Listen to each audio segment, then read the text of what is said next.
Welcome to another segment of Spotlight on Frazee. I'm your host, Hank Lutke, and I'm here today with Marvin Anderson. Howdy, Marvin. Hi, Hank. How are you today? Tremendous. You know, it's a beautiful day in Minnesota. Beautiful day in Frazee. Yeah, about time, too. And I was going to ask you, what happened in January 14th? Well, our rescue squad and EMS was called to Frazee High School, and we had a 17-year-old student that went down and was in cardiac arrest at the high school. And this isn't something that normally happens around Frazee. No, for a 17-year-old, there was some circumstances with his health. He went into cardiac arrest. Our responders showed up.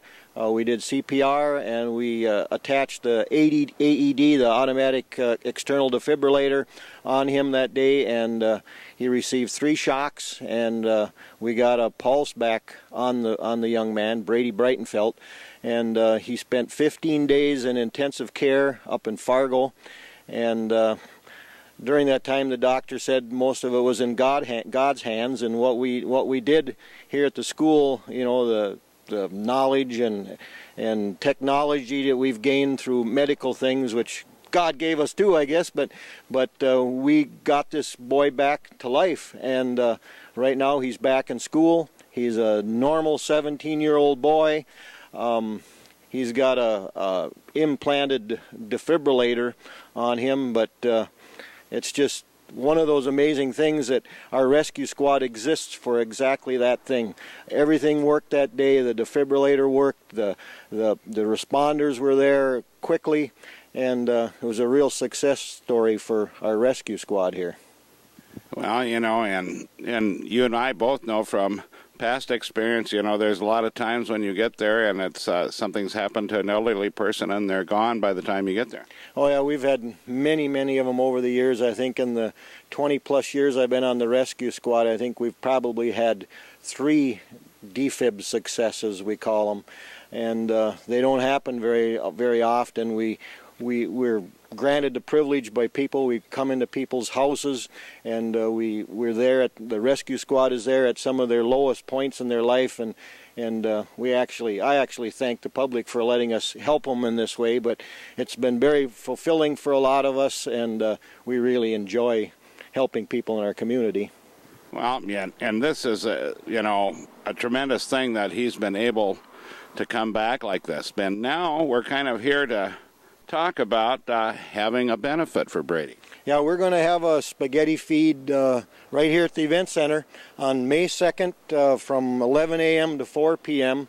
We've also got some live auction, silent auction, and some raffles. There's there's even a Benelli Nova shotgun that's been donated. We're not sure if we're going to raffle it or auction it, but if you're in need of a Benelli shotgun, it's a real nice shotgun. A lot of other people are coming through with donations. We're hoping to feed like 500 people, and we're going to have a lot of fun helping the Brightonfeld family with medical bills, and it's kind of a real special, going to be a real fun thing because we're going to have Brady there, and I know I can put a smile on his face because I've done it already. It happens. He's a great kid, and we're happy to help the family. Well, and you know, these success stories are nice to see. You know, it's terrible you lose anybody, but it's always terrible to lose a child. And I'm happy that the rescue squad was able to get there. Our police chief and the teachers were there to help keep him going. Yeah, it was a combined effort, everything from dispatch, the 911 caller, the police directing us to the right room, the staff. There was a lot of staff involved that day. It was a huge team effort, and you know, a lot of people shined that day, and that you know, they made a difference. So be at the event center May 2nd between 11 and 4, and come out and show your community spirit. We always appreciate it. You guys do a great job. And with that, I'll be right back with another segment of Spotlight on Frazee with Marv.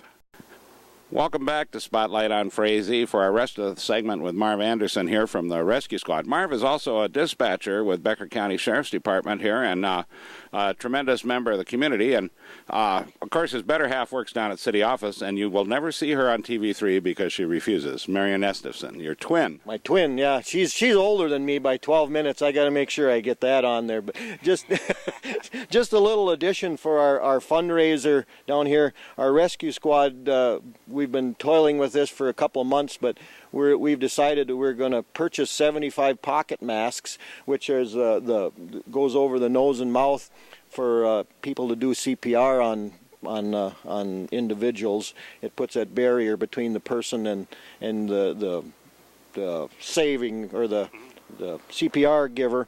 Also, you know, we have a training staff on our rescue squad, and we've trained hundreds of people in the community and at the care center, at the school, and on community ed things, and I don't know what the count is, but we're another effort we're going to put those pocket masks up in the school, and hopefully we're going to get more of the staff up there trained in CPR. Hopefully they'll never have to use it, but when they do use it, and use it with some confidence, it goes a long ways in helping that patient. Well, you know, and it's a tremendous thing that the Rescue Squad does, and it's a tremendous thing that you do out there in TV3 land by supporting the rescue squads of the area here. It's without the townships, the cities, the county, the community's help, the individuals. Without this, we might not have Brady here. Yeah, we've got from the townships to pancake feeds to private donations. That's what makes our rescue squad work. We're a total volunteer organization. The squad itself pays for our training. We have, I don't know, it's probably thousands and thousands of hours, you know, and the community is what makes this possible. I mean, without their contributions for the pancake feeds, for the donations, and the townships, we've got a strong organization that, you know, we're pretty proud of our response time. Usually we're on scene in minutes. We've got people scattered throughout the community, out in rural areas, and we can usually put somebody on scene within minutes of a call. And being as a Becker County dispatcher, I know that Frazee has probably the best, or if not one of the best, response times of any rescue squad in the county. Okay. And with that, you know, we're going to mention a couple other things here.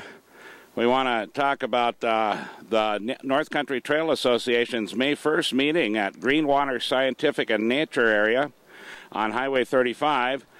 It'll start at 9 a.m. on the 1st. That's and parking will be available for a few vehicles at the parking lot there. But there's carpools coming from M State in Detroit Lakes. They'll be leaving there at 8:15. And it's highly recommended that you carpool just because there's not a lot of parking area.